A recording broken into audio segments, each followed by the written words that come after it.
Agita citizen reaction Winnie Byanyima mukyala Besigye era nga senior citizen mu ggwanga lya Uganda abuuza, are these public funds from us taxpayers? What criteria are there for Breaking news tebulowooza kana kambata anytime from now police tegenda kubeera ng'emusiba. Video ngikuletedde yonna wano wennyini ogenda okutegeerera ddala nti no NRM ekibiina ekyo ky'abagezi era okukibeeramu bannange olina okubeera mujagujagu, naye nga tetunagendayo omukulu Dr. Jose Chameleone naye afunye ebibye olw'okubeera nga atali consistent kitegeeza ki mu maaso awo ogenda kubeera nga obinyonyoka, naye nga tetunagendayo video eno madensa mu mutima omulungi ojimpireka like ebirengeso tambituukira ubona amandigedde okumanya kweno information naddala abo ba tiimu Eddie Kenzo abagamba nti no Eddie Kenzo asobola okubeera nga akyuka nadda kusaidia His Excellency Robert Kyagulanyi kubanga nothing is too late. Lunaku lwaleero nga bwe nkugambye omukulu amanyikiddwa nga Winnie Byanyima ono nga mukyala w'omukulu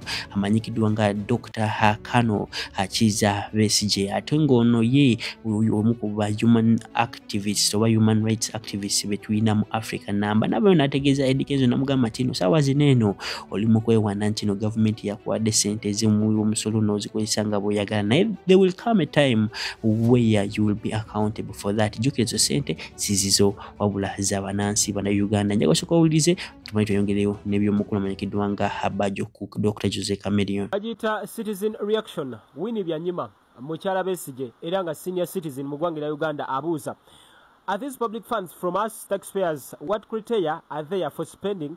Where will funds be accounted for? Abuuza ssente zoogerwako Eddie Kenzo ezaweebwayo mu bayimbi nti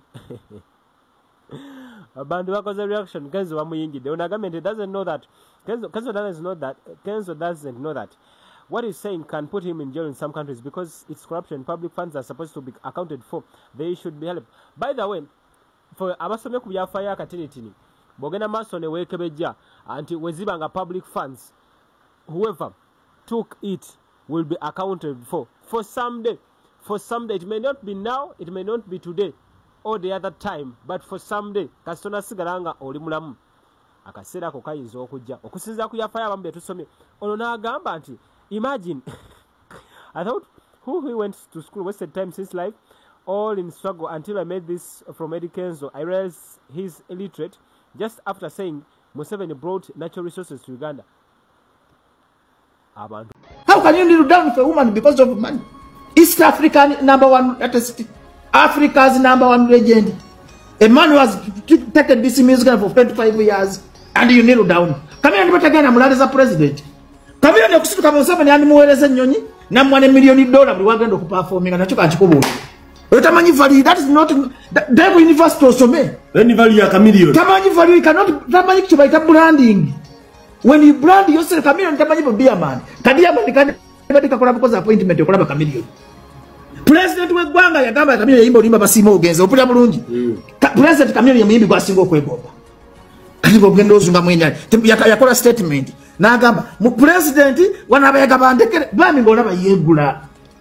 Chameleone okumulaba ko omulabi wandibadde osasula ng'ayina Chameleone yandibadde yakola da product ze, yakola da t-shirt ze ng'azitundako online, yakola da factory ze mpuliriza amachandayazi ng'ate bandibiguze. Chameleone yandibadde nga okumulabako taata okola ne Chameleone omusanga wa misanti ng'alya mmere okuli emmere kibi n'omusanga ali wa ekkololo mabala g'ekkololo basitati bali musajja w'amaanyi. Kati government ye NRM akoze ky'amaanyi okutta talents z'abantu, kati yafuula Chameleone bega bebe kulu uye mukubye nende ekulaga government ekulaga teyina gwete era Kenzo teyeyibala nze ndi musajja mukulu sogeza mutima mubi Kenzo naye yaddako. Alright, ebintu nga tubitadde ku mabbali nkugambye eby'omukulu Haji Kamoga byongerera okubeera nga byonooneka we twogerera ssaawa zineeno obusajja abumutaddeko ssente bamutaddeko bounty ya ssente meka byonna ngenda kubeera nga mbikunyonyola mu maaso ogenda kubeera nga obyerabirako. Omukulu Haji Kamoga ani Haji Kamoga yoyo omukulu eyaguza Hasuna Bennett ate nga ettaka eryo lyennyini n'aliguza omukyala amanyikiddwa nga Nambwayo. Lwaki mba mbyeyogerera soko birabe engeri gye birimu ne poliisi lwaki mutaddeko obukadde 3 babeere nga basobola kubeera nga bamuyoola naye nga tetunagendayo mbadde nsaba vidiyo eno gituweleka like ne Hajati Nakalembe walinyo okulomberedwa go nangoli bizibu namba eri awo sembyayo 529 mukubireko oba mu inbox ni kwa WhatsApp wajja kubeera nga kuyambako. Salamu alaikum. Hajati Nakalembe omusomi w'edduwa. Bw'oba wenyiyembeera embi yankusomere ku dduwa. Abali ebweru mirimu gigaanyi papula zeesibye kino kyekyoto kwensabira omukisa kobe ng'odiriddawa waliwe nkusabira n'ofuna emikisa. Ky'oba olabanga abirira ebinyonyi ebitalina kyakulya naawe atalina mulimu jankusomere ku dduwa ofuna omukisa. Eno ennyanja kwesula buli kimu ekisira ne kiba kikujjudde nekikasuka mu nnyanja nekikunta nekigenda. Nze Hajati Nakalembe kambawo ennamba yange yeeno 0752375 temuddeeyo nemwebakira ebizibu nkoye ku nnamba yange eno.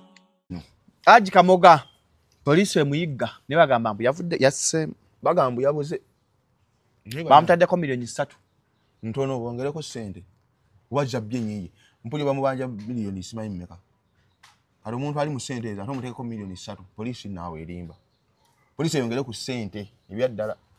Musajja Naye abasajja ababbi abantu. bani Abo Kamoga. Shalom poliisi ya Uganda wetuukira oganti enoonya omuntu abadde alina sente. Omanya bbi. oba they are winch hunting him. Kati kankubule gwe batuukira okunoonya bagundi badoni Kristo yali abbye sente nnene. Kwa poliisi ya wano ya sente.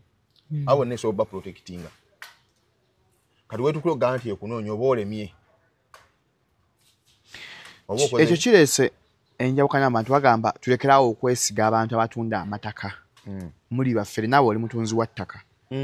Ensonga ya Haji Kamoga ogiraba otya lwaki mutunda ettaka emirundi ebiri mutunda empero bwa mwagala ssente. Anti kyalo mulaba ettaka liri bwe liti abantu abasinga kati abasajja abo bagenda abantu ne babeesiga anti baali banene nga namulu ngeri y'olubuto. Omanyi nagamba ne abantu babirivinga nnyo mubiri Size. Size. Kali ali tugenda kwewola Shalom tebayinza kumpa sente nga wooli bagamba nze naazijjawo. Naye kati gwe okuba ngeri yagala kukola mu kasaka era bakuweerawo sente. Omanyi bwe gubisiza nnyo abantu. Kati Kamoga bantu bamwesiga olwokubanga alina olubuto. Nanze neewuunya oyo omwana Doni Poliisi musajja nnyo kubanga olina kilo 3 n'obba abantu. N'oba bamwesiganga ku ki. Kamiliyoni yeesimbawo okwo naye teyayitamu ku bwa mmeeya. I'm sorry. Teyayitamu. Ate bangamba n'okungamba wizo bamumenya okugulu. Bamudepana. Bamumenya okugulu. What happened? Omusajja bakumenya bati okugulu. Ati muzunga. Ate abakazi mukuba abasajja mubamenye. Bamumenya okugulu.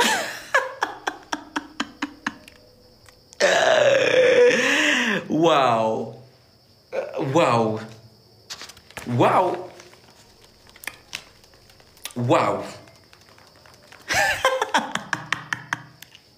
Name is inamwe temuumula.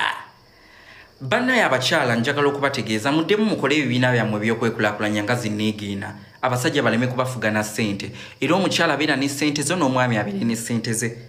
Omusajja olaba akutabuseeko atandise okwekyanga-kyanga takyakuwa kitiibwa ng'omugamba ssebo fuluma genda ogezeeko ewalala gendako eyo gye bakulwanira. Essimu yange eri ku 4% tufudde. Ngambadde nkyagala okubanyumiza kaŋŋende bamikwano. I have to say goodbye. Kambasibule nga Queen bw'akola. Shiba yakola ki? Onagambye wabula oli mad. Take me to a mental asylum. I am mad. It is you who is mad. Ojja otya ku live y'omuntu gw'omanyi nti nali mentally ill.